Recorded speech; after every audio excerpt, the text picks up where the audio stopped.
I call to order the Pinellas County School Board meeting Tuesday, May 13th, 2025. Good morning, and thank you all for being here.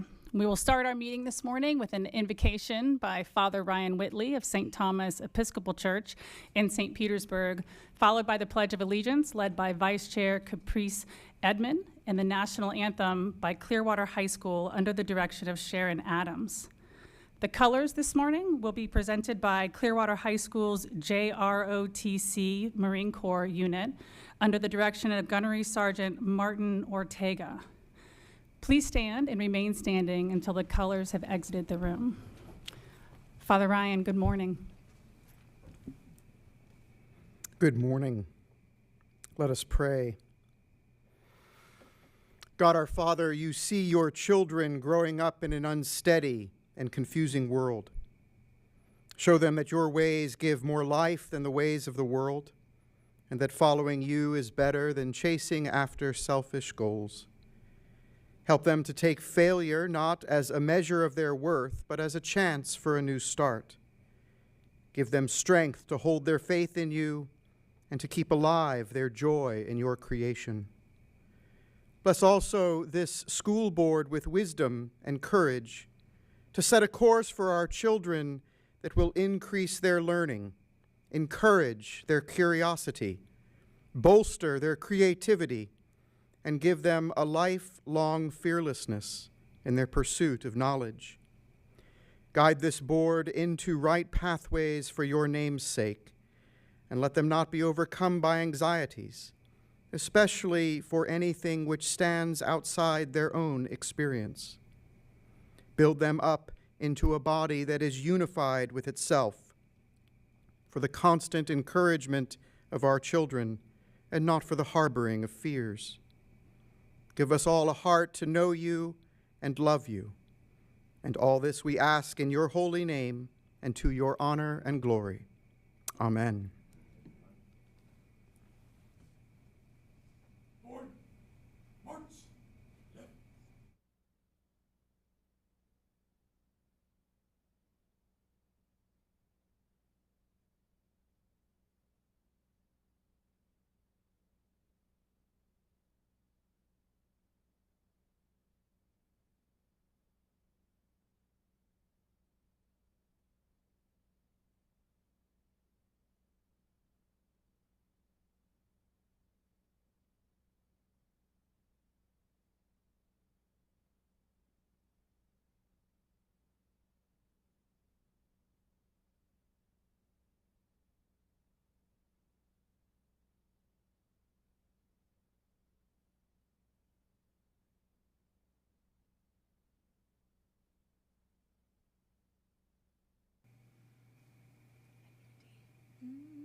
Oh, say, can you see by the dawn's early light what so proudly we hailed at the twilight's last gleaming, whose broad stripes and bright stars through the perilous fight o'er the ramparts we watched were so gallantly streaming, and the rocket's red glare, the bombs bursting in air, gave proof through the night that our flag was still there. Oh, say, does that star-spangled banner yet wave o'er the land of the free and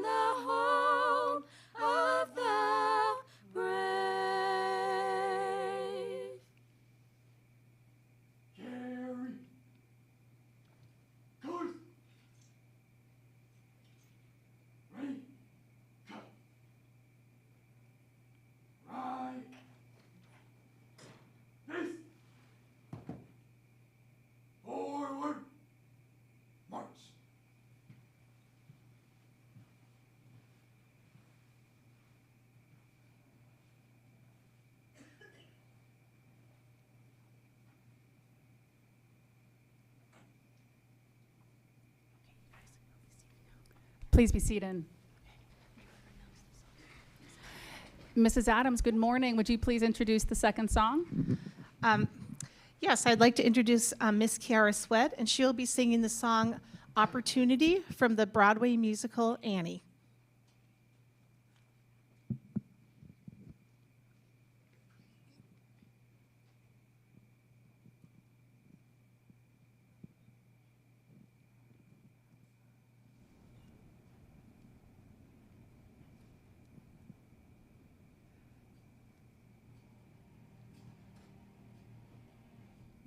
Under the glow of the very bright lights,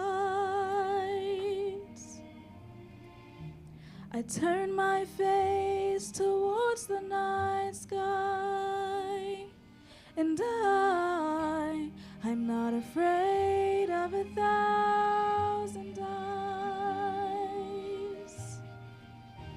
When it's above 500 smiles, oh, I used to think, what wouldn't I give for a moment like this, this moment, this gift.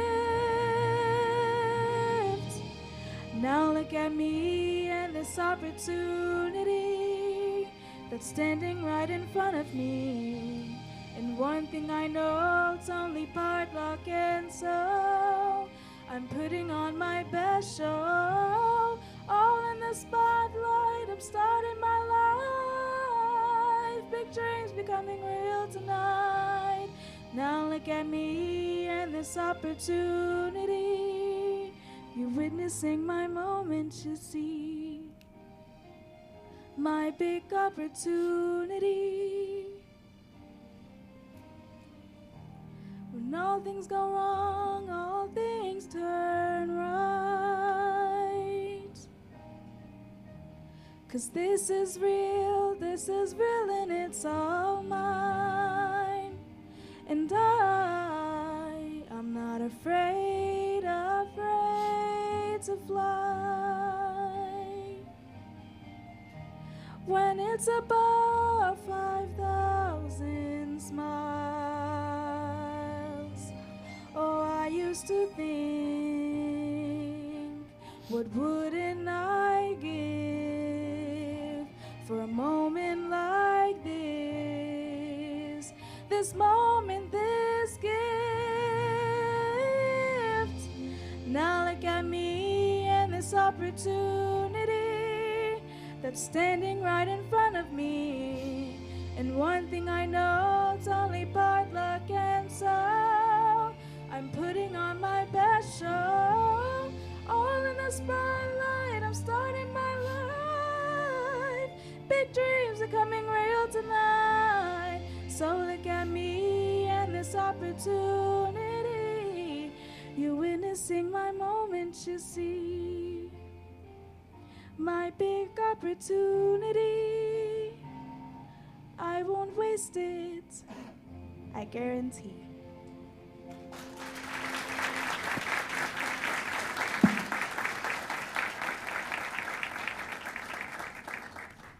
That was really beautiful. Thank you so much for sharing your gift with us this morning. It was wonderful to listen to you, and it was really wonderful to see the faces of everyone here supporting you and that you moved this morning. So thank you. Beautiful. The next item on our agenda this morning is our video. I don't know if you all noticed. I'm sure you did. I see a lot of principals in this room today. Last week was Teacher Appreciation Week, so hopefully you had a lot of activity on your campus and support for your teachers, and so we're going to see a video celebrating Teacher Appreciation Week. Hello, my name is Laura Hine, and in honor of Teacher Appreciation Week, we are here today to celebrate Christian Harrington, a civics teacher at Oak Grove Middle School. Have you learned anything from your students this school year? So this has been my first year teaching the same students back to back. And it has really been interesting getting to understand the importance of making and maintaining relationships with the students. It's been a great day here at Oak Grove Middle School. Now let's go check in with Vice Chairperson Caprice Edmond at Boca Ciega High School. This week we are at the Boca Ciega High School visiting Delilah McNeil, who is a teacher at the Center for Wellness Medical Professions. What is something that your students taught you this year? My students taught me that they focus on the task at hand and to be diligent. Now let's go to School Board Member Katie Blacksburg at Elisa Nelson Elementary School. Come with me to join Tammy Bryant's 5th grade classroom. What do you want them to take with them when they head to middle school next year? We work on executive functioning skills, making sure that they know how to organize themselves, making sure they can use their time wisely, being flexible, just hopefully teaching them the skills here in 5th grade so they can be successful in middle school. Now, let's go to School Board Member Lisa Kane at John Hopkins Middle School Center for the Arts. I'd like to thank dance teacher and John Hopkins Middle School Teacher of the Year, Miss Erin Cardinal. Can you give us an example of a small win that you've achieved this school year that's made an impact on you or your other students? For the first time, we decided to go to the Young Dancer Workshop. The small win was raising enough money for all of us to go. That turned into a very, very meaningful, very life-changing event for all of us. And now let's go to School Board Member Eileen Long at Paul B. Stevens School. We're about to go visit Miss Olivia, a first-year teacher here in Pinellas County, and her wonderful students. How has your first year been? It has been so wonderful. My philosophy as a teacher has always been that I need to be a lifelong learner myself, always learning what's new in the field as far as curriculum and instruction, but also I've just learned so much from my students as well this year. Now let's go to School Board Member Stephanie Meyer at Richard O. Jacobson Technical High School. Today I'm going to be visiting with Kelsey Carvajal, the vet tech teacher here. So tell me about the animals that you have at school. How do you acquire those animals? All of our livestock animals are here year long. We do have dogs and cats that come to us from Pinellas County Animal Services. They're here Monday through Thursday and our students get to work with them. We also have rabbits that our students show at the Florida State Fair and birds and guinea pigs. And up next we have board member Dawn Peters. We are here at High Point Elementary School to visit Miss Yakubowski's kindergarten class for Teacher Appreciation Week. Let's go see what they're doing today. What is your favorite thing about teaching kindergarten? Kindergarten is just pure magic. Every day is magic. Kids, how much do we love Miss Y? That was a great one to end on. Kindergarten is magic, and teachers help make it magic. So even if it's not Teacher Appreciation Week, it is always a good day to thank and celebrate a teacher. So make sure you do that today and the rest of this week as well. The next item on our agenda today, introduction of professional and community organization representatives, Isabel Mascarenas, our Public Information Officer. Good morning, Madam Chair, members of the board, Mr. Hendrick, and staff. It is my pleasure to introduce the following representatives of community and professional organizations. From the Pinellas Classroom Teachers Association, Lee Bryant, President. Representing the North Pinellas League of Women Voters, Vivian Posey. And from the Pinellas Arts for a Complete Education Coalition, Hennessy Weller. Today, we have a presentation from the Student Rights and Responsibility Committee. Please welcome students Sydney Wilhelm, Megan Atwell, and Christina Alves from Clearwater High School and its principal, Robert Florio. Good morning. Thank you for being here. Good morning to you all, and thank you for having us. My name is Christina Alves, and I am in 12th grade. I am the senior class president and valedictorian. I've been on our cheer team and tennis team for the last 4 years, and I am an ACE student looking forward to earning my ACE diploma this year and attending Dartmouth College.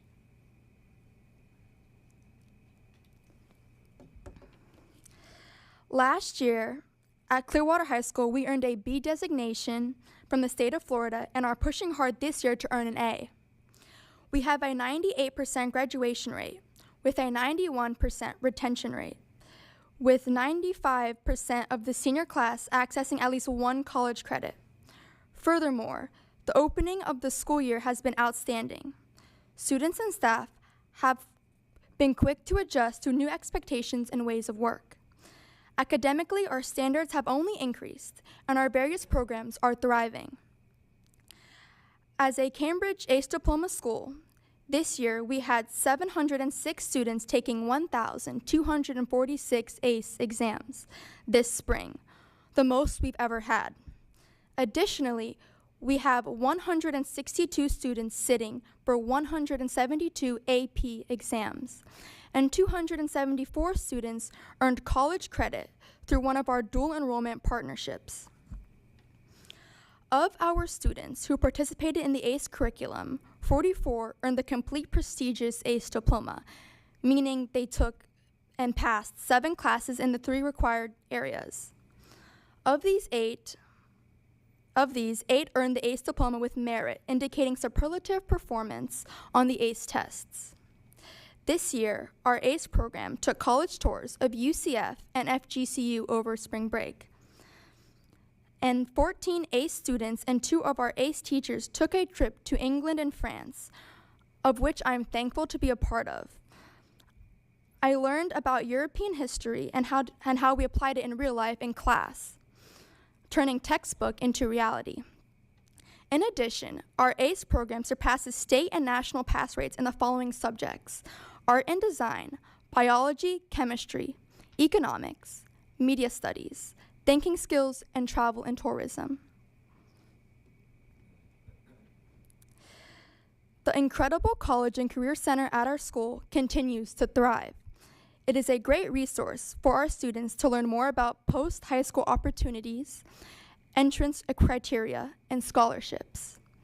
Our fall College and Career Fair saw 47 colleges, universities, military branches, and local businesses, where over 1,000 students and parents walked the various exhibitions talking to recruiters and business owners. I paid a visit to this fair and learned of all the employment opportunities that this community provides. 70% of our 380 senior class have already applied to Pinellas Technical College, another college or university, or preparing to enter the military upon graduation. Our College and Career Center has been instrumental in helping them all and has the other 30% who plan to enter the workforce upon graduation. SNHS partnered with several other clubs to lead a beach cleanup this spring. We had over 30 students, volunteers, and 7 adults pick up 193 pounds of trash from our beaches. As president of SNHS, I was at the beach cleanup, and the most jaw-dropping thing I found was picking up trash of a Mr. Pibbs can of soda from the year 2000 stuck in our mangroves. Our Rho Kappa Social Studies Honor Society has a student-created museum exhibit from the Clearwater Historical Society and Cultural Center entitled Graduation is Not Goodbye, which opens this week and highlights alumni who have returned to work at Clearwater High School over the years. It opens this Thursday, and as the president of Rho Kappa, I can say my team and I have worked hard with interviews, collecting artifacts, and designing the exhibit. So I hope I will see you all at the opening. And now I will pass over to my classmate, Megan. Good morning. Hello, my name is Megan Atwell, and I'm in the 12th grade. I am a proud member of our cake program, and I have been a part of the track and field program for the last 4 years. At our senior night awards this past week, I won the Most Outstanding Female Award and our school's prestigious William J. Justice Leadership Award. Our Career Academy of International Culture and Commerce, otherwise known as our CAKE program, which was once again designated an Academy of Distinction by the Career Education Board through the Pinellas Education Foundation. This spring, the CAKE program put on their incredible annual trade show for the 10th through 12th grade students. And seniors have once again been engaged in their virtual enterprise capstone project, competing against other schools and their online virtual businesses.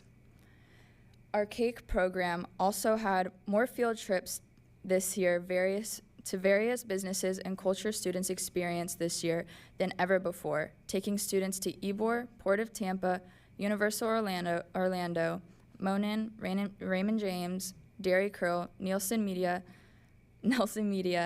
Savannah College of Art and Design, also known as SCAD, and New York City, which the senior class and I went on in February. Furthermore, our Interact Club was hard at work this year with students volunteering hundreds of hours in hurricane response at the SPCA and at various community events. This year, we also worked with our honor societies and our administration to create the first annual F5 Super Tornado Award, honoring any senior who is active and participating in 3 or more of our honor societies and presenting them with a medal to wear at graduation. This year, 19 Avid seniors earned their Avid pin, the most in the history of our school's program. Additionally, 8 of our students received Clearwater for Youth Scholarship Awards totaling $65,000, and 10 of our students were recognized at the Maria Edmonds Hispanic Achievement Awards at Ruth Eckerd Hall, Christina being one of them. And 3 of our students were recognized the Joseph L. Carwise Awards at Clearwater High School. And now I will pass over to my classmate, Sydney. Thank you. Good morning, Sydney. Hi, I am Sydney Wilhelm, and I am in 12th grade. I am a member of our cake program. As well, I have participated in swimming and softball, making it to the regional and state competition in each of the last 4 years. At our senior awards night this past week, I won the Best All-Around Female Athlete Award and our school's Crimson and Gray Award, recognizing the senior who best exemplifies our school's motto of tradition, honor, and pride. This year, all of our sports teams had a combined GPA point average of 3.485. All 22 sports teams had a weighted 3.0 grade point average or higher, and 9 seniors were designated scholar athletes obtaining above a 4.0 GPA. Additionally, over the last 4 years, our senior class has been part of 11 district championships, 4 regional final appearances, 2 regional final championships, 2 state Final Four appearances, 3 PCAC championships, and have had 18 first-team PCAC selections.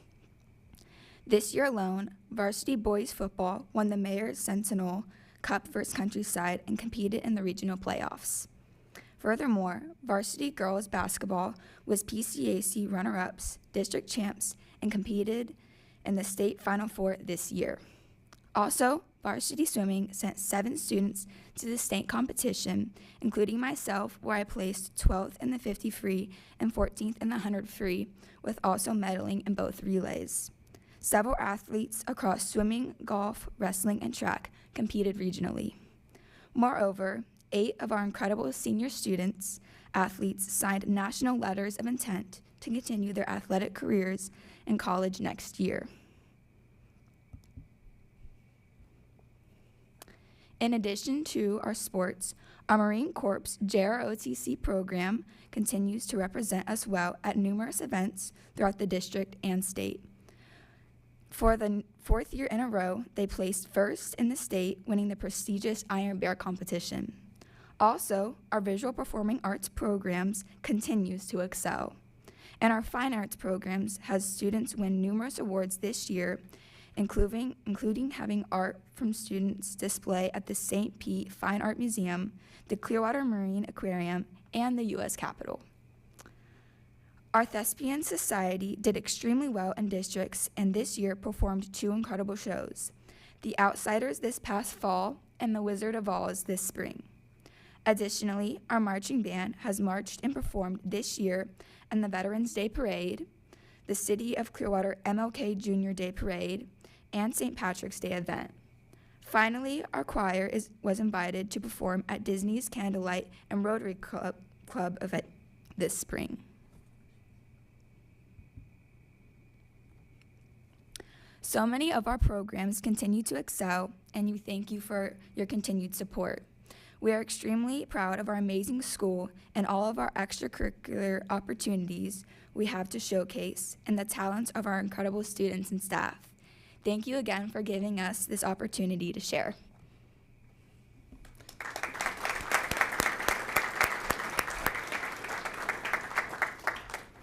Thank you so much. Girls, congratulations on all of your successes thus far. Thank you for your leadership at your school with your fellow students and in your community. And I wish you well moving forward. Christina, you know it's cold in New Hampshire, just so you know that. Mr. Florio, good to see you. Thank you for sharing Clearwater High School with us today. The next item on our agenda is amendments to the agenda. As we move into this business portion of our meeting today, I'll mention that Mrs. Long isn't able to join us today, so all votes moving forward will reflect the 6 of us here today. Possible changes to the agenda. Mr. Hendrick, are there any changes to the agenda? Yes, Madam Chair, there were 2. One on the consent agenda, item 7.4, the job descriptions. The auditor job description was updated based on feedback at the workshop. The original attachment was incorrect. The second one was correct. And item 8.5, request approval for the 5-year educational plant survey. A draft version was attached. We attached the correct version, the same one that you looked at and discussed at the workshop, and the information remains the same. Thank you. Board members, any amendments to the agenda? No. Seeing none, I find good cause to amend the agenda as suggested by Mr. Hendrick. All those in favor say aye. Aye. Any opposed? Passes 6-0. Special order agenda today. Item 4.1 is the recognition of the 2025 Florida Prepaid College. Madam Chair, I'm Yes. sorry, excuse me. I didn't record a motion in a second. I may have missed it, but if we could just take one. Thank you. Yes, you're right. We went right to a vote. May I have a motion to accept the agenda as amended? All right. Motion by Mrs. Peters and a second by Ms. Edmond. All those in favor say aye. Aye. Any opposed? Passes 6-0. Thank you. Very excited just to go on. We actually have 3 items on our special agenda this morning, and for all 3 of them, the board members are going to be coming down so that we can greet the award recipients who we're very proud of and be able to take photos with you as well. And so Mr. Hendrick will be introducing each of these items for us. The first one today is the recognition of the 2025 Florida Prepaid College Scholarship recipients. Board members, why don't we go ahead and head down?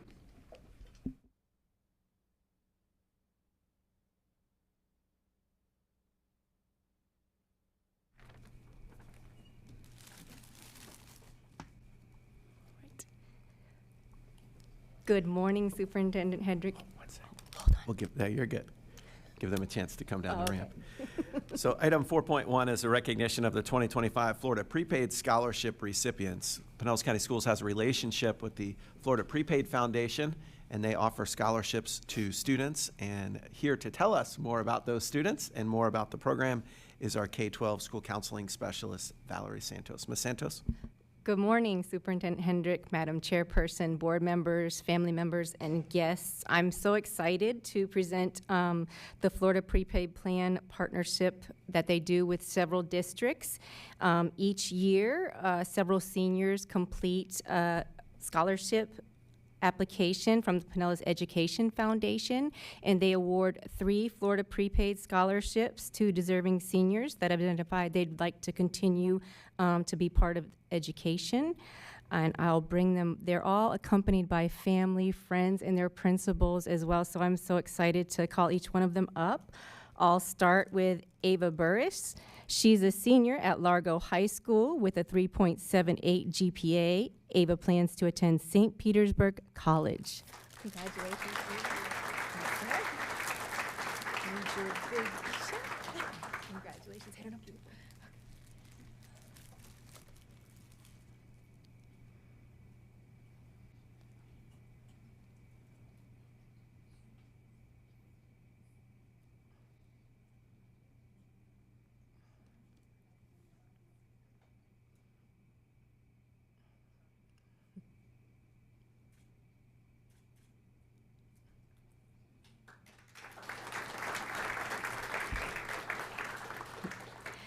And next we have Avalon Alexander, a senior at Palm Harbor University High School with a 3.96 weighted GPA. Avalon plans to attend the University of Central Florida.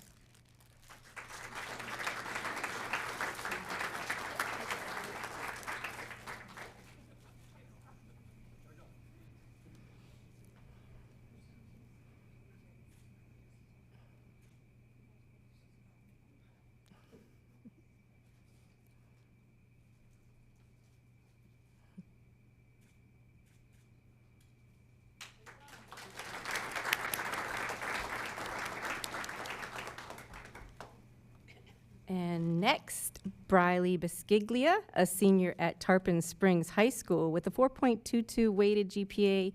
Briley plans to attend Florida Gulf Coast University.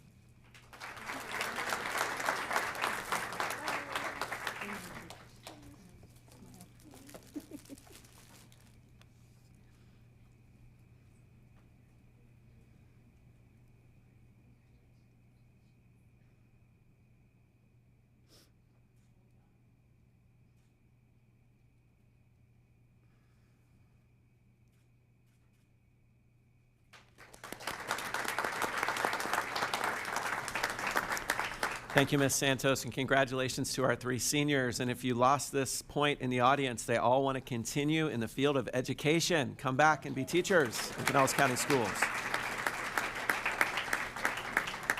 Our second recognition this morning is the recognition of the 2024-2025 School Safety Personnel Annual Award recipients. And here to introduce our awardees is our Chief of Police, Chief Luke Williams. Chief Williams. Thank you, Mr. Hendrick, and Chair board members, thank you all for giving me this opportunity. It's a pleasure to be able to do this. There's hundreds of individuals who go out and their sole purpose is to protect our children and staff on a daily basis. And we've had close to 40 nominees for these awards. And unfortunately, I had to kind of melt it down to 4. But there's a great group of individuals who've all been nominated who will be recognized at upcoming training. So with that, we're going to start with our Jesse Dorsey Campus Activity Monitor of the Year, Mrs. Shanice Beeman. If you would come up, please, Shanice. Shanice is here with Principal Chad Iben and with Mia Angelos, who is the behavior specialist. She is a campus activity monitor at Carwise Middle School. She exemplifies the skills and attributes of a high-performing campus activity monitor, and she has become known as the cornerstone of the campus because of her presence with a lasting effect on all that she interacts with. She is a coach of the Special Olympics team and the unified basketball team, and through the trust and bond she's built with her students, she is a very, very valuable member of the Carwise Elementary or Carwise Middle School team. So congratulations. I'm sorry.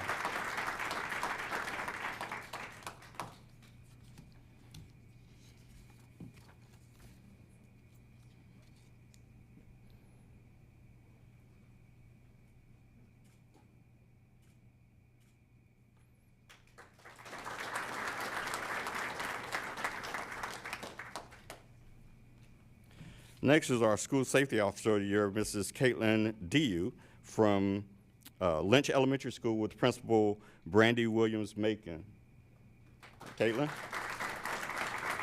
Caitlin is one of our veteran school safety officers. She's served with us since 2019. She has a very positive attitude. She's a profound leader. She builds relationships with her students and the staff to the fact that if there's an educational or academic need that the students need, she's very quick to respond and assist those students with that. But she never loses the focus of why she's actually there, and that's to protect the students and the staffs from individuals who may look to do them harm. So Caitlin, we want to say congratulations to you, and we really appreciate your efforts. Thank you.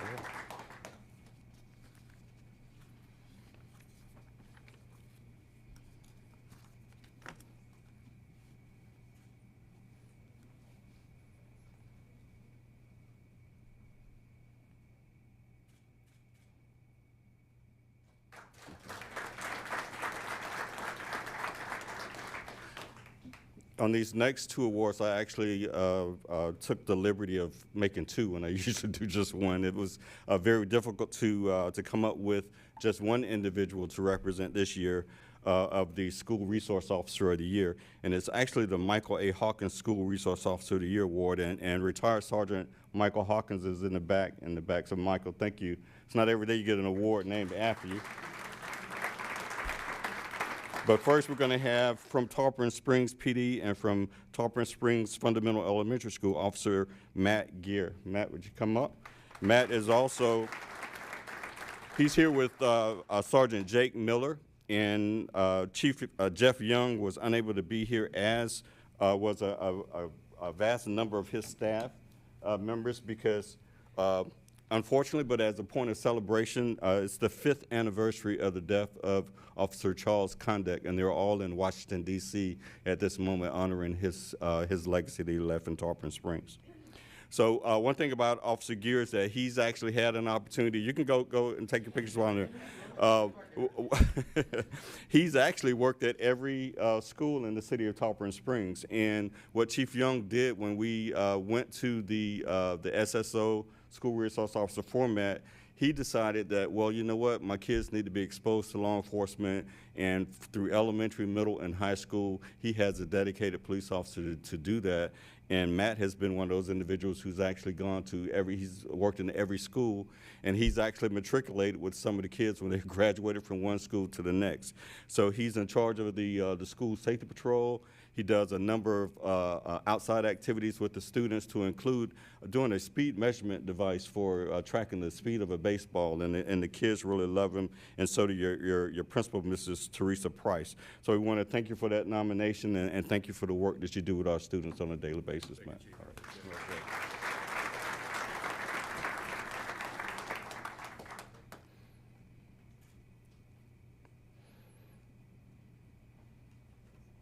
I keep forgetting to give them stuff when they leave, but Matt, I also have a ribbon for your uniform that basically is for the School Resource Officer of the Year, and these are rare, so wear it with pride.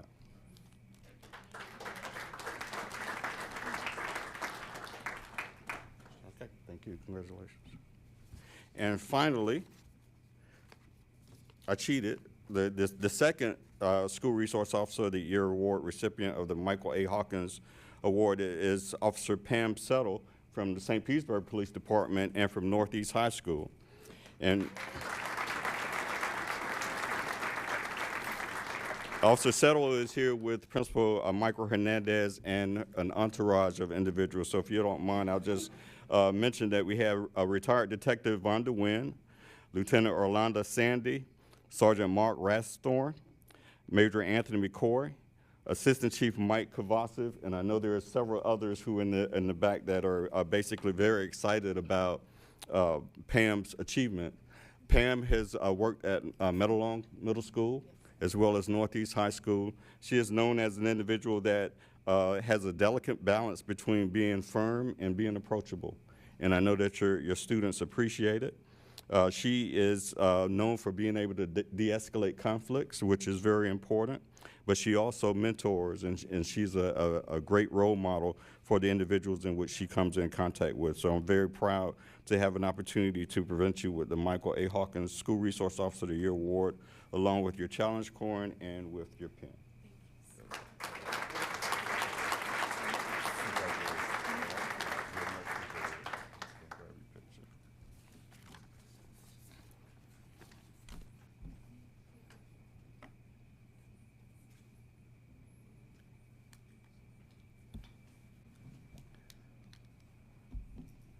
And as Pam takes her seat, I just want to, as she takes her pictures, I'd like to thank the board for your continued support. I also like to thank the men and women who on a daily basis go out to make sure that our children are able to get to school and arrive back home safely. So congratulations. Thank you. Thank you, Chief Williams, and congratulations to the 4 honorees, and thank you for the work you do in our schools each and every day. And our final recognition is the recognition of the 2024 Energy Star Certified Buildings. And to do that recognition, will be Mr. Herbeck, our Chief Operating Officer. Mr. Herbeck. Thank you, Mr. Hendrick, and Madam Chair, board members. The Energy Star building certification process is authorized by the Environmental Protection Agency, and it's one of 5 awards that the EPA offers through Energy Star program. And I know that many times when we go shopping, maybe it's for electronics or for appliances, we all look for that Energy Star label. And we know that that label means that that product is Energy Star certified, which means it was designed to operate efficiently, and it operates with a more economical cost for us. It saves us money when we buy those appliances and electronics with that Energy Star label. What a lot of people don't know is that Energy Star, in addition to certifying appliances and electronics, also certifies buildings. And in the same manner as our appliance and electronics, an Energy Star certified building is also more efficient and is more economical to operate than those buildings that are not certified. In a couple minutes, we'll ask our partners from Synergistic to step up and talk about that program with a little bit more detail. But one of the things to know is that certified buildings on the average operate at about 54 cents less per square foot than those who are not certified. So we're here today to celebrate 57 of our schools that have earned the Energy Star certification, and also to thank you for your continued commitment to the application of the science behind building energy efficiency, both in our construction and operation of those buildings. And with that, I ask Mr. Butch Collier from Synergistic and his team to step forward with a presentation. Good morning, thank you. Me, along with our energy specialists, Cindy Bennett, Jennifer Cumberbatch, and Carlos Rodriguez, we're proud and honored to announce for the 24 calendar year that Pinellas County had 57 schools that earned Energy Star certification for superior energy performance. This is the 8th year that the school district has earned this recognition, representing your sustained commitment to active energy management program. An average, as we mentioned, Energy Star certified buildings use 35% less energy, cause 35% fewer greenhouse gas emissions, and are less expensive to operate than their peers. To qualify for Energy Star building certification, a building must meet in the top 25% nationwide based on the EPA's National Energy Performance Rating System for energy efficiency among all school buildings. Energy Star is the only energy efficient certification in the U.S. that is based on actual verified energy performance. On behalf of the EPA and all of us at Synergistic, congratulations on this significant recognition. We are very proud of our partnership with Pinellas County Schools and your commitment to protect both the environment today and for future generations. As a sign of your commitment, our team will be distributing certificates to each individual school that qualified. And at this time, we would also like to present you this award for this significant achievement. And again, thank you. Go ahead, Carlos.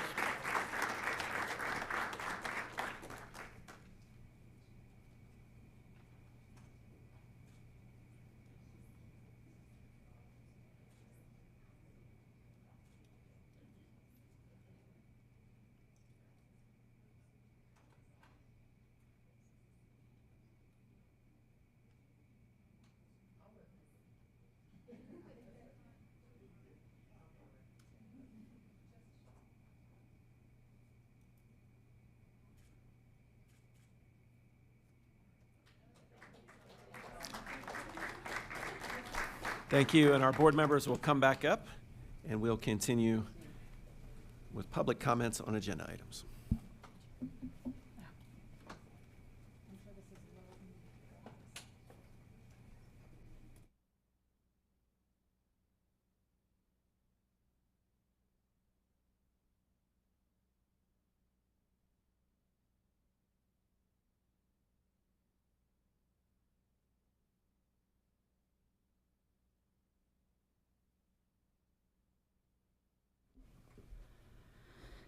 Very good, thank you. Nice to have those celebrations this morning with the students and the scholarships, and certainly our school safety folks. I know they've all left, but certainly our school board appreciates the work they all do every day.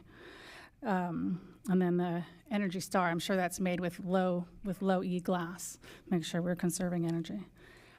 Next item on our agenda today are public comments on agenda items. Mrs. Hauk, do we have any speakers? Yes, Madam Chair, there is one speaker for agenda items. Thank you. You can go ahead. Mr. Mark Clutho speaking to items 7.12 and 7.21. Good morning. Mark Clutho, Largo. 1-2.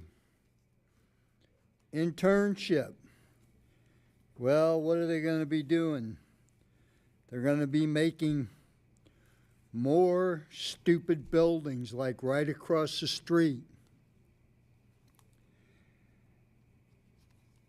that will end up with, and this is that cause and effect thing. You make that stupid building with the brown brick that's going to cause the heat island effect.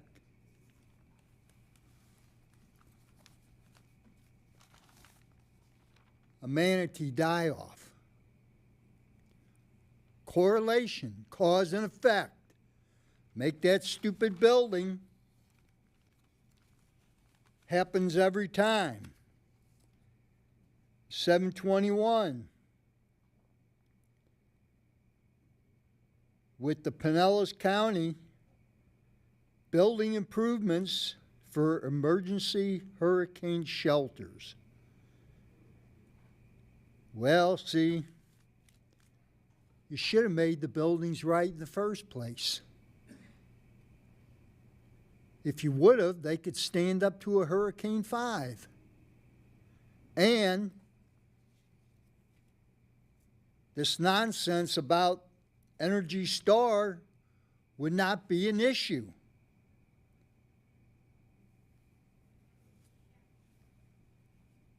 It's a joke. Like Winston Churchill said, we shape our buildings, thereafter they shape us. I was surprised that you weren't at this spotlight event with the table. How can we grow sustainably? Well, that building across the street, is that what you do to be hurricane safe? That makes the hurricanes. That's what causes hurricanes. Heat island effect. And I don't know about these buildings that you have listed. I haven't seen them, but I guarantee you that they're part of the problem. Definitely part of the problem.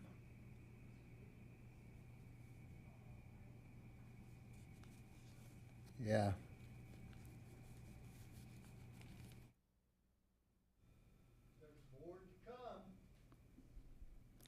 Thank you. Madam Chair, there are no other speakers. Thank you. The next item on our agenda, item 6, we have no unfinished business. The consent agenda, item number 7. May I have a motion and a second to approve the consent agenda? Second. A motion from Ms. Blacksburg and a second from Ms. Edmond. All those, excuse me, Ms. Meyer. Okay, thank you. Thought I knew everyone's voices. All those in favor say aye. Aye. Any opposed? Passes 6-0. Thank you. First item on the non-consent agenda today, item 8.1, request approval of school opening and closing times for the 2025-26 school year.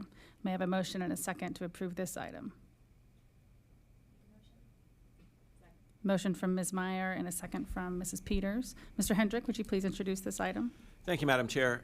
As you know, the board sets the opening and closing times for schools each year, and this has been in the news for quite some time because of school start times. And I just wanted to say before I pass it to Mr. Herbig, we are grateful for the House and the Senate listening to its constituents to pass a bill this year that gives the board local authority to continue to set these opening and start times. And we know that the previous bill was looking for implementation in 2026, so we still had one more year where the board had the complete authority. Just wanted to say that we're grateful for that opportunity, and we hope to see the governor sign that into law. But for this coming school year, I want to pass it to Mr. Herbeck to review the opening and closing times for all of our schools. Mr. Herbeck?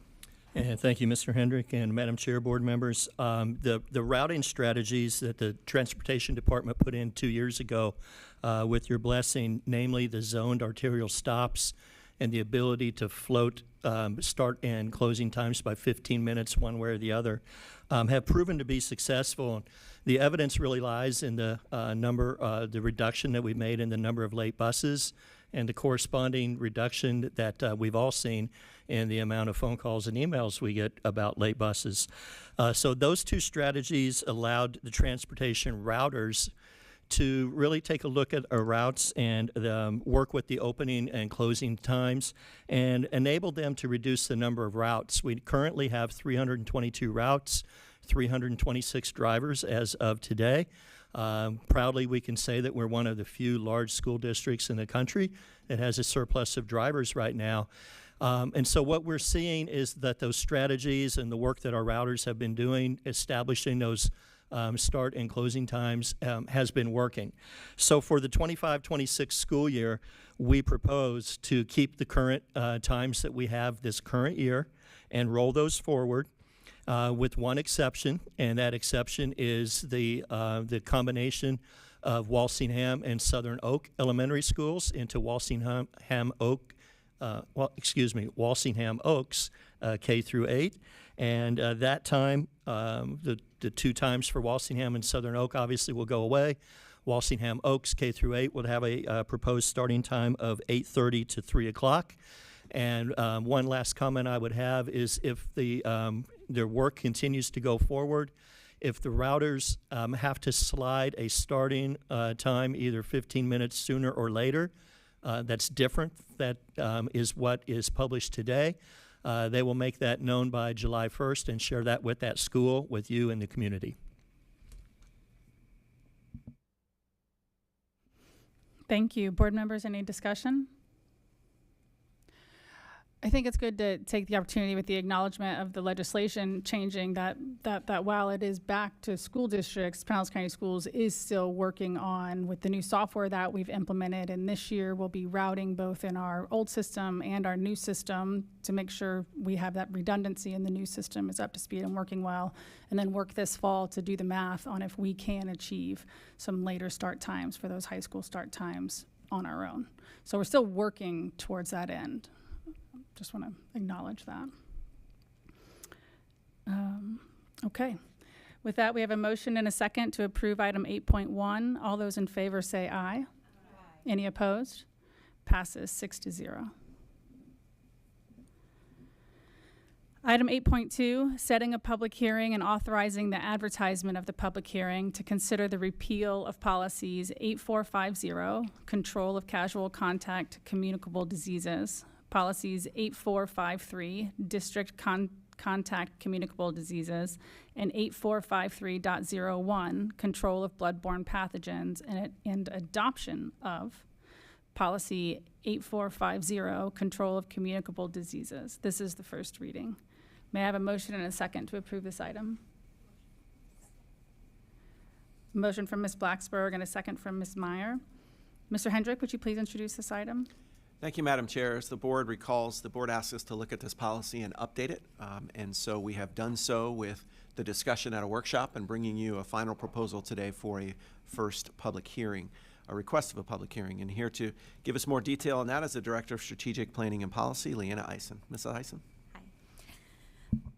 Madam Chair, board members, Superintendent Hendricks, staff, and community, as a result of continuous improvement and operational efficiency, policies 8450, control of casual contact communicable diseases, policy 8453, direct contact communicable diseases, and 8453.01, control of bloodborne pathogens, are recommended for repeal. We are also recommending adoption of a new policy, 8450, Control of Communicable Diseases, to combine the 3 repealed policies into a cohesive and comprehensive policy pertaining to all communicable diseases. The proposed policy retains the major components of each of the repealed policies while removing redundancies. A red line showing the specific changes was included in the materials for the April workshop. The substantive changes include adding definitions that are referenced in the revised policy or in other health services documents, removing the language regarding the curriculum because PCS uses a state-approved health curriculum that complies with state law, and updating the language and reorganizing the information for flow, as well as removing procedures. We recommend setting a public hearing and second reading for June 24th. Thank you. Board members, any discussion? Ms. Edmond? Thank you, Mrs. Eisen, for bringing this item forward. One of the things that made me bring this item to the board was the fact that it was last revised in 2011 and originally adopted in 2009. It is very important for us to ensure that our safety standards are top tier. One of the questions that I have is if someone could please share what the procedures are to inform individuals of exposure or potential exposure to communicable diseases or highly contagious viruses like measles.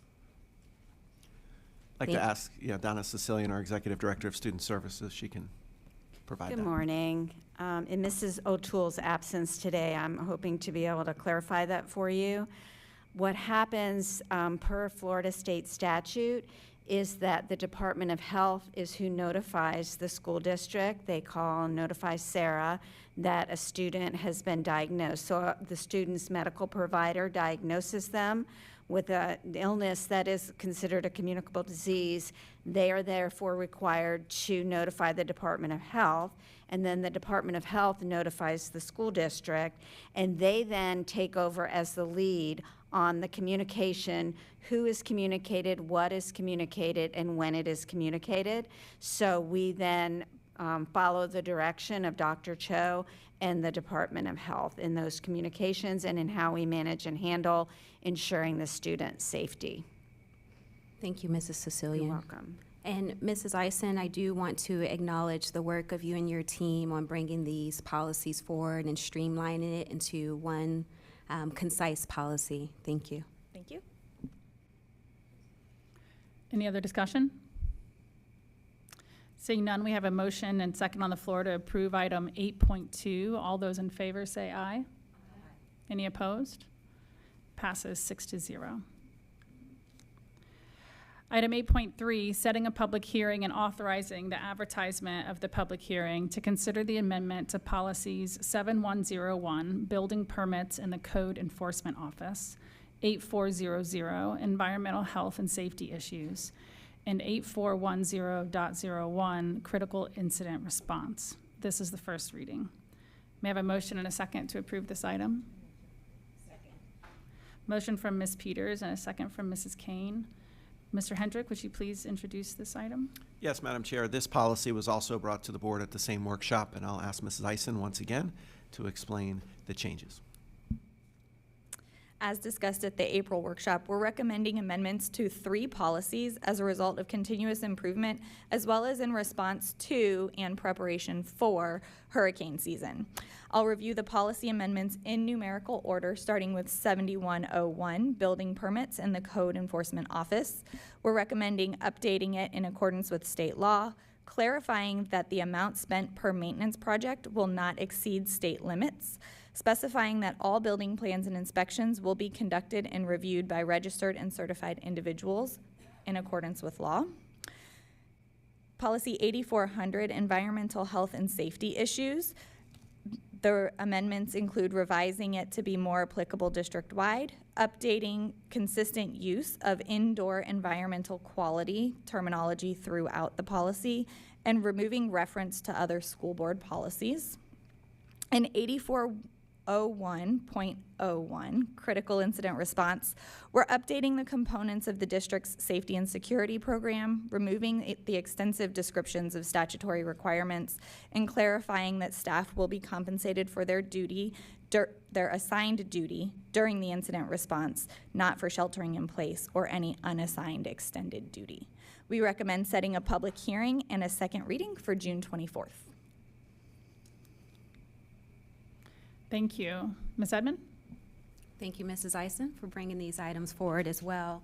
And some of the things you just spoke to relates to concerns from staff as it relates to hurricane duty and other items. So I really appreciate the work on this policy. It streamlines it. It makes sure staff are clear that they would be compensated for their assigned work during hurricane duties. So thank you very much.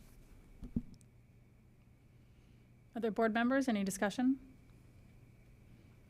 With that, we have a motion and second on the floor to approve item 8.3. All those in favor say aye. Any opposed? It passes 6-0. Item 8.4, request approval of meal pricing for the school lunch program beginning in the 2025-2026 school year. We have a motion and second to approve this item. Motion from Mrs. Kane and a second from Ms. Edmond. Mr. Hendrick? Thank you, Madam Chair. Again, this is an item we discussed with the board at the workshop and had public discussion on, but it is also an item that requires the board approval anytime we change the meal prices for our student and staff lunches. And so here to give us a brief overview and explanation of that is our new Director of Food and Nutrition, Mr. Dustin Walker. Mr. Walker? Thank you. Good morning, Madam Chair, board members, Superintendent Hendrick, staff and community. I want to start with our department's mission, which is to serve as a cornerstone for student wellness by providing fresh, nutritious meals daily while investing in quality resources and staff empowerment. As you know, the Food and Nutrition Department is self-operating. We work under the National School Lunch Program, which comes with a host of guidelines that we must follow. With that, it is critical to make sure that we are maintaining fiscal responsibility with our funds.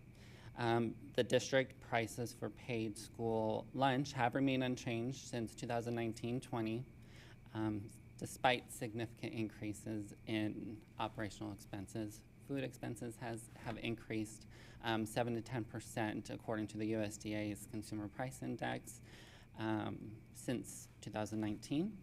As we discussed during the board workshop on May 6th, also it was a pleasure meeting you all for the first time. Thank you.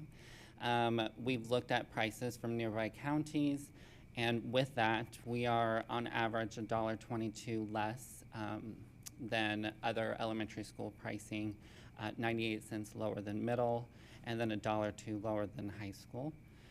This recommendation is necessary to our meal pricing structure just to make sure that we are being fiscally responsible and sustainable without impacting milk quality. The proposed increase would set elementary school lunch at $2.75 with secondary at $3.15, which is a 50-cent increase for elementary and then 40 cents for secondaries. Please note these prices will not impact households who are already free, reduced, qualified. It also will not impact our community eligible school sites where they receive meals at no cost. This recommendation for updated rates will just keep us competitive with surrounding districts. The additional funding generated will also, again, offset our rising operational expenses. It will also help us move forward with some of our upcoming initiatives around scratch forward meals, introducing more whole ingredient options to our students, which goes in line with St. Pete's Healthy Initiative countywide. This investment will also help us maintain infrastructure equipment updates and those things that help us be successful. And with that, I just want to thank you for your continued support of the Food and Nutrition Department. Thank you, Mr. Walker. Nice to see you. Ms. Meyer? No. Ms. Blacksburg. I think just technical note, we need to update the names that pop up on this screen. Thank you. Ms. Blacksburg. As we spoke about at the workshop, welcome to the team. We're excited to have you on. I think we all understand grocery store prices have gone up significantly. And with that, I want to say how excited I am for some of your initiatives that you are putting forward in creating more from scratch options for our kids with more healthy and nutritious options available. So thank you very much and welcome. Ms. Edmond. Thank you. I echo Mrs. Blacksbird's sentiments, and I also just want to acknowledge the work that has occurred in the Food and Nutrition Department, from the organizational ladder and the ability for people to move up, and now introducing home-cooked or school-cooked meals is another incentive. Having the opportunity to talk to children and students regarding what their thoughts are, I'm looking forward to hearing their feedback on the scratch cooked meals. So thank you and welcome. Thank you. Any other discussion? Reminder that the Scratch event is tomorrow morning at Rollins Elementary School, is that right? Yes. Okay. Very much looking forward to it. It's one of the first times in the last so, back in the day, our staff was involved in scratch cooking. And so I think, everything old tends to come back, right? One of those things. And we have a lot of team members that are thrilled with some change, Our program isn't unlike a lot of sister programs around us, but we can do better. And I think it also helps just our staff takes pride in some of the things that's coming up. So yeah, tomorrow is one of our first introductions to Scratch. Good. I just want to plug. It's also one of the first times we're able to procure, like I mentioned, beef from a local rancher. Fort McCoy will be has provided 80 pounds for us to use, and I'm super excited about that. My staff is thrilled to work with fresh ingredients, so it'll be a good experience, but we will be collecting student feedback. Change doesn't happen overnight, and we will make sure we consider their opinions. Yeah, I'm not able to join you tomorrow morning. I think I saw that Ms. Blacksburg is. I'm volunteering at another school, but I'll just take the opportunity to mention yesterday I ate lunch at one of our middle schools, went through the line, got my lunch, sat down with a group of kids. Whenever I do this and I ask students, whether I'm in a classroom or lunchroom, wherever I am, I always say, what can we do better? How can school be better? And I love to hear what they say. They always say lunch. I mean, every time. I very much enjoyed. I've never had cherry-flavored applesauce before. It was very interesting, but I look forward. Thank you. Welcome. Thank you. I'm glad to have you here. We have a motion and a second on the floor to approve item 8.4. All those in favor say aye. Aye. Any opposed? Passes 6-0. Item 8.5, request approval of the 5-year educational plant survey. May I have a motion and a second to approve this item? Second. Motion from Mrs. Kane and a second from Ms. Edmond. Mr. Hendrick? Thank you, Madam Chair. As the board knows, we brought this to 2 workshops this year to get the board's input, the public's knowledge of this process, as well as lots of school input. And so to give a recap of all of those and the document that is going forward to the state in our 5-year survey, our Chief Operations Officer, Mr. Herbick. And thank you again, Mr. Hendrick and Madam Chair and board members. As discussed at the workshop, the 5-year plan is something that we submit to the Department of Education and requires your approval before we do that. But one of the things, as we talked about the 5-year plan, one of the focuses that we've had going forward and thinking about the next 5 years is kind of the theme of the plan that we talked about. And if you remember, it was restore, renew, reimagine. And so when we went out to start working on putting the plan together, that was in the back of our minds and thinking about, how do we make sure that that theme moves forward. And really what we're talking about in those cases is making sure that all of our classrooms are set up and designed in a manner in which enhances instruction and also enhances the ability of the teacher to deliver that instruction. We want to make sure that all of our classrooms and all of our schools are renewed accordingly, that we put on roofs and we replace floor covering and we repaint and we do all those kind of things and replace those major building systems before they fail. And we also wanted to take a really close look at how can we reimagine the space of some of our facilities. And a great example of that, as we shared at the workshop, was the reimagining of the space of the old former Pinellas Secondary School, in which we rebranded as our Employee Child Care Center. And so with those ideas in mind, we set out to develop this 5-year plan. And so at each school, the process that we put in place was to go and visit each school, and we worked with the principals, and we asked them to perform what we call an educational suitability assessment. And they took a look at every single one of their classrooms. They took a look at what kind of instruction is happening in those classrooms, and talked to the teachers, talked to students, got that kind of input that they needed, but made recommendations to us as to what kind of improvements those rooms would be needed or need in order to really operate in a 21st century learning environment. We also took a look at every single one of our major building systems and put them established a life cycle replacement plan for those. And as we know, roofs last, on average 20 years, maybe flooring 10 to 12 years, painting about the same time. But we established multiple life cycle replacement plans for those major building systems and built them out over the terms of the life cycle. But for this plan, we're really looking at the next 5 years. What are those life cycle needs that we need to replace in the next 5 years, again, before they fail?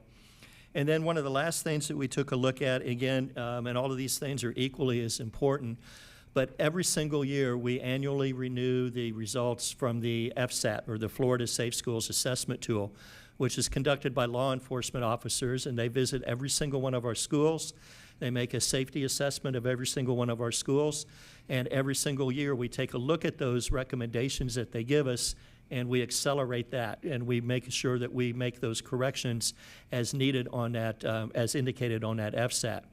So when you put those things together, when you put the educational suitability assessment, the FSAT results, and the life cycle analysis together, that gives us the plan that you have in front of you today. And so as you read through that plan, you're going to see that type of work indicated in the plan. You'll see the life cycle replacements over the next 5 years. You'll see those recommendations to update some of our classrooms and labs and other spaces to meet the educational needs of the programs. One thing that we're very proud that we can say that you will not see a lot of on this 5-year plan is safety recommendations. And that goes back to the investment that this board has made over the past 20, 25 years to put in fencing and to put in single points of entry and to put in cameras and to put in all of those things that now when our law enforcement officers visit our schools, they don't have a list of recommendations to make our campuses safer. They may see some things that are broke that we attend to, but they don't have those big ticket items that some schools have or some school districts may have that you may hear about across the state. So in closing, I would say as a reminder, it's very important to remember that this plan not only can change, but I guarantee it will change. And the change would come to you in the form of a supplemental survey, sometimes called a spot survey internally as we have those conversations. But those changes could be anywhere from a modification of one classroom. Maybe a classroom needs to be changed because the school is bringing in a new academic program and it needs some enhancements. Those changes in the supplemental survey could also be kind of wide-ranging. Maybe, again, we're looking at changing the focus of a school or the focus of a program at a school that needs multiple rooms changed. But the important thing to remember is those changes will come to you. You will always approve of them, and then, again, those changes have to be approved by the Department of Education. So if, with your approval today, we will go ahead and forward this plan that you have in front of you to the Department of Education. They've already tentatively approved it, but with your approval today, they'll do one last review and they will give us the final improvement. Thank you. Thank you for that thorough discussion, Mr. Herbeck. Board members, any questions or discussion? Okay, with that, we have a motion and second on the floor to approve item 8.5. All those in favor say aye. Any opposed? Passes 6-0. Item 9.1, items introduced by the superintendent. Mr. Hendrick. Thank you, Madam Chair. As our board and our schools, our parents, our students know, it is testing season. And as of today, we are through 50% of the assessments that our students will take, from our youngest learners in pre-K all the way up to our students taking those end-of-course assessments in high school. 90% of our students have completed their English language arts assessment across the district. That was sort of the first major one. And I'm happy to report to the board that our results continue to improve and meet some of the goals that are in our strategic plan. And so I look forward to sharing the results of those assessments when they're completed, but so far so good, certainly in ELA. As we approach the end of the year, there are just so many things to celebrate, awards, banquets, different things. You can go to our newsroom and see things like Florida History Day, as students won the state competition and are going to Washington, D.C. We had more students earn National Merit Scholarships than were already recognized. There's art exhibitions.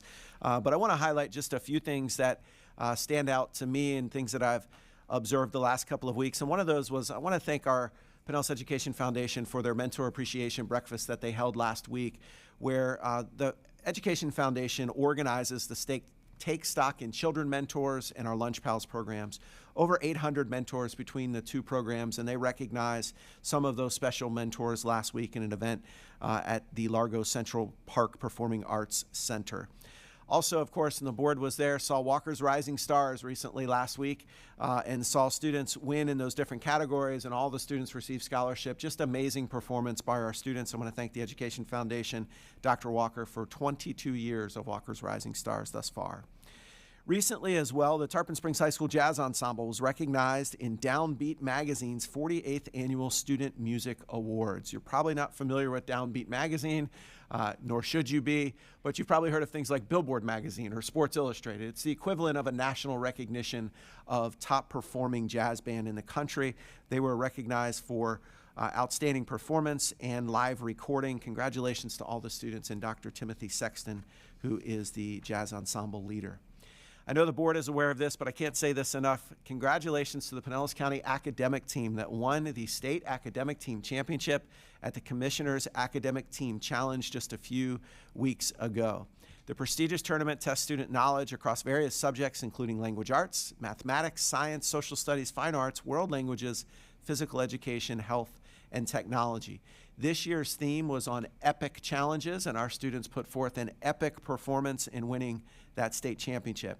Specifically, the members of the all-star team are James Michowski of Hollins High School, Brody Whiteside from St. Petersburg High School, Aiden Khalil from Palm Harbor University, Patricia Cruz from Largo High, Emily Solons and Tejas Sharam, both of Eastlake High School.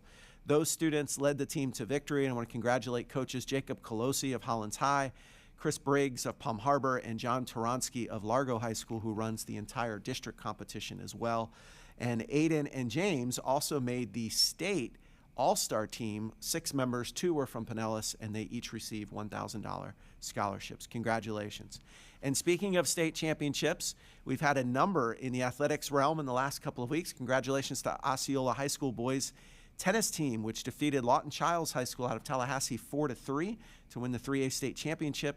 And Alessandro DiBarnado, who won the singles state championship, and Alessandro and Alexander Ragoval won the doubles state championship. And then just in the last few days, we had state champions in track and field from Largo High School.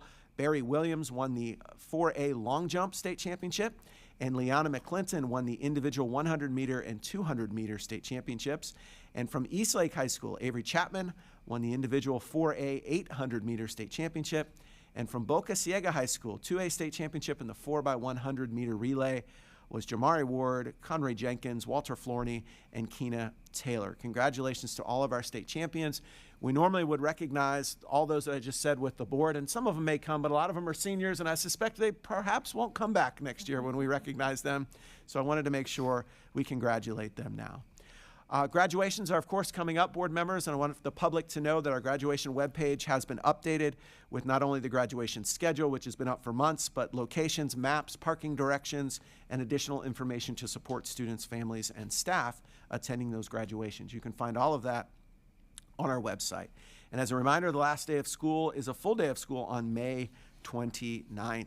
And finally, I want to recognize a superintendent standout, and this time in the month of May, a teacher is being recognized, Mr. David Ash, a language arts teacher from Northeast High School who has worked for Pinellas County for 5 years, and he was recognized by a colleague for his embodiment of responsibility in teaching 9th grade English and getting students ready for that end of course assessment and his determination in doing so. But beyond the classroom, Mr. Ash also fosters a love of learning and community by supporting several student organizations, including the Gaming Club and the academic team. And his commitment to both academic and extracurricular activities is meaningful and makes a lasting impact on our students and the school culture. Congratulations, Mr. Ash, and thank you to him and all of our employees for the work they do each and every day. Thank you, Madam Chair. Thank you, Mr. Hendrick. Item 9.2, items introduced by the school board attorney. I have no report today. Thank you, ma'am. Thank you, Mr. Kapersky. Item 9.3, items introduced by the board. Board members? Ms. Edmond? Thank you. This morning, the board approved several job descriptions, and the job descriptions that I like to speak to almost this afternoon, are the Audit and Property Records Department. They have a cost savings of over $280,000. Thank you, Mr. Jeppinson and team, for your work on this. My other comments are regarding agenda items 7.7, 7.8, and 7.9. Those are for grants. Several grants were approved in our consent agenda today. These grants directly fund core components of our career and technical education, as well as adult general education programs. Without these grants, programs would drastically be scaled back. Thank you, Mrs. Dole and staff, for seeking grant opportunities and having a contingency plan if funding is delayed, reduced, or suspended. My next comment is regarding lice, nits, bed bugs, and other pests. During this meeting, we approved setting a public hearing on control or communicable diseases. At the next workshop, I'll bring forward a workshop request to discuss lice, nits, as well as other pests such as bed bugs. There are currently procedures in place, but no policy related to this issue, which impacts families and schools throughout the county. It's important that there is a clear and consistent guidance to ensure schools, students, staff, and community have a clean learning and working environment. Last but not least, Superintendent Hendrick, district leadership, and I attended a COQUEBS meeting held in April where they shared their findings and recommendations regarding the Bridging the Gap plan. The Bridging the Gap plan is easily accessible to the public, and updates are provided on the plan by the district. There are areas requiring significant improvements, and with approximately 2 years left of implementing the Bridging the Gap plan, I would like to know what will the next steps be and how can community members and stakeholders support efforts to close the achievement gap. If you don't mind, Madam Chair, I'll just chime in on that. First of all, thank you. The COQUEBS report, of course, we provided all of the data to COQUEBS, and so much of what their findings and what was in the report are the same things that the board has seen quarter after quarter in our public reports. They did have a couple of recommendations, which we will go back to COQUEBS when they have their next meeting and share, our view on some of those recommendations. In terms of the next steps for the plan, that is something that Mr. Kapersky will guide us through in terms of our legal obligation, and we'll have certainly public talks and workshops about that. We also do have a listen and learn coming up this fall about our Bridging the Gap plan, where the public can come and continue to give us input on that plan, and they are certainly welcome to give us input on that anytime. So we'll continue our work to close achievement gaps. It's part of our district strategic plan. It's required by our school improvement plans, and the state requires it of us, and that is our continued goal within the Bridging the Gap plan. Thank you, Superintendent Hendrick. It is very important for the community to hear from us as a board and you as our superintendent and where we stand on closing the achievement gap. So thank you. Ms. Blacksburg?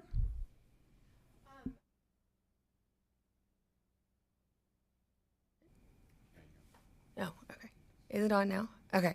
I just wanted to take a moment to acknowledge our superintendent because I know that he will not. I attended last week the USF Go Bulls College of Education Alumni Awards, where he received the Dean's Lifetime Achievement Alumni Award. I'd like to think that your achievements are not over quite yet, but wanted to, again, congratulate you. It is a big honor, and we are very proud.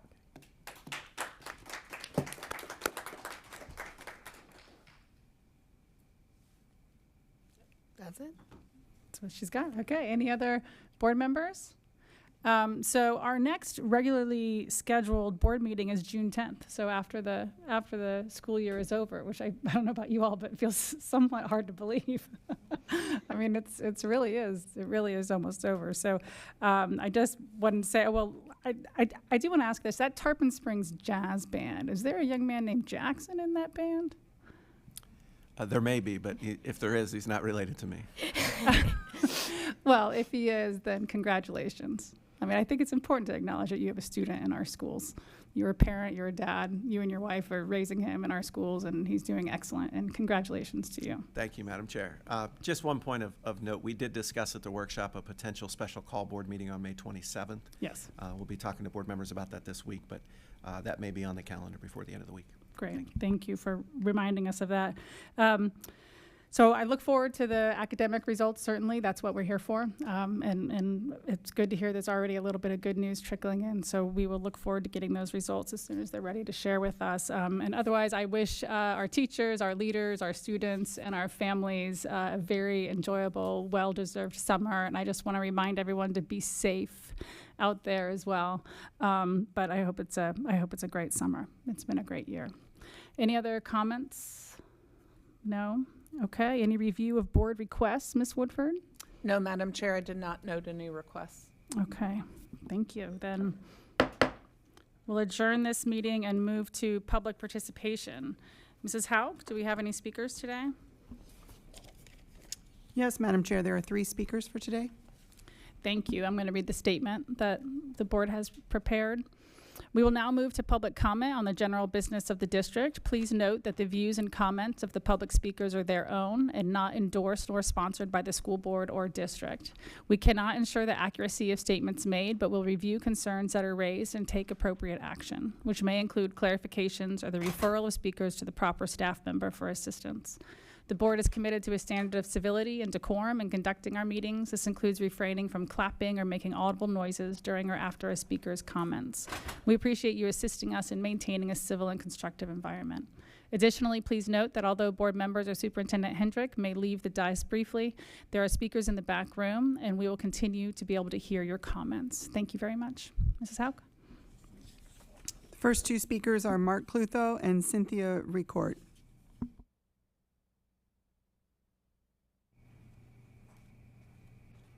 Mark Lutho Largo, your rules here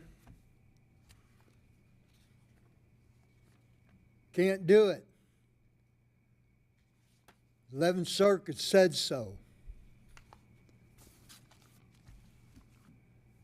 You sit there like a bump on a log, but that's a fact.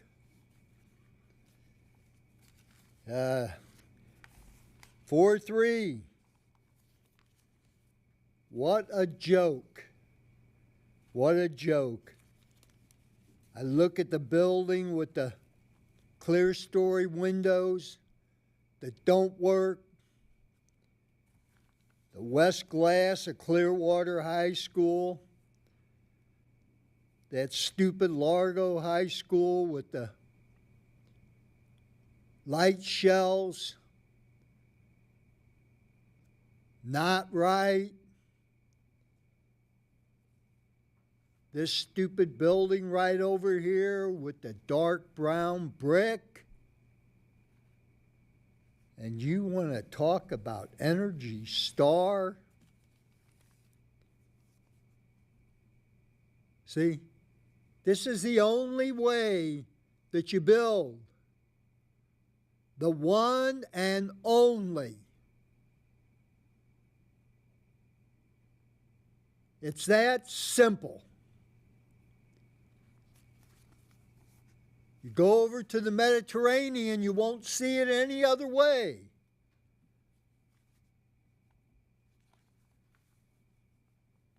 Yeah. See, the headline reads, Greenland's glaciers are melting faster than ever. This is what you are doing. And at that spotlight, the idiots over there, they're talking about how we can grow sustainably. Well, I've said this before. If you were playing a dart game, not only are you missing the bullseye, you're not even hitting the board. You know, and here, the AC doesn't stop running. You're wearing coats when you have a heat index of 100 degrees. How stupid is that? It's asinine. That's the word, asinine. Adds to the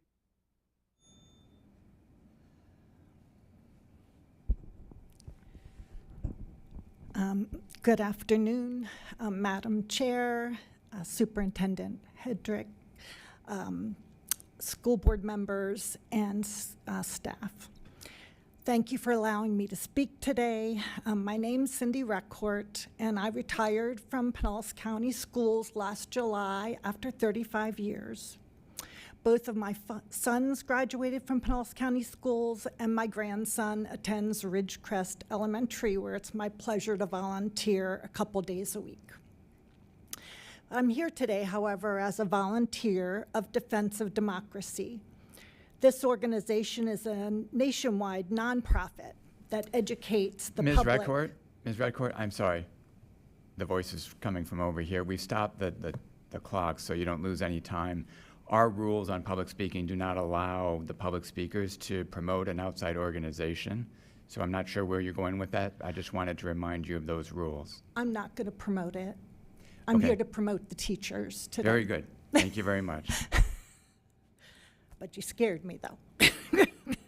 So during this month, the volunteers are out to attend school board meetings with the goal of publicly thanking our teachers.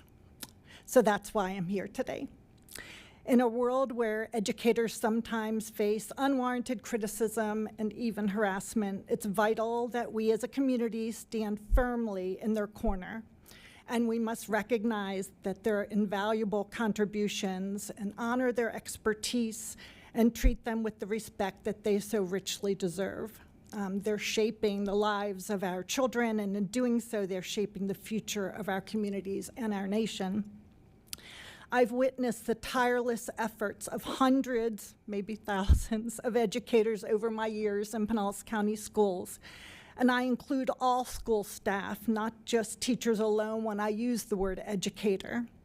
Our children are watching and learning from everyone around them during their school day, as we heard earlier today.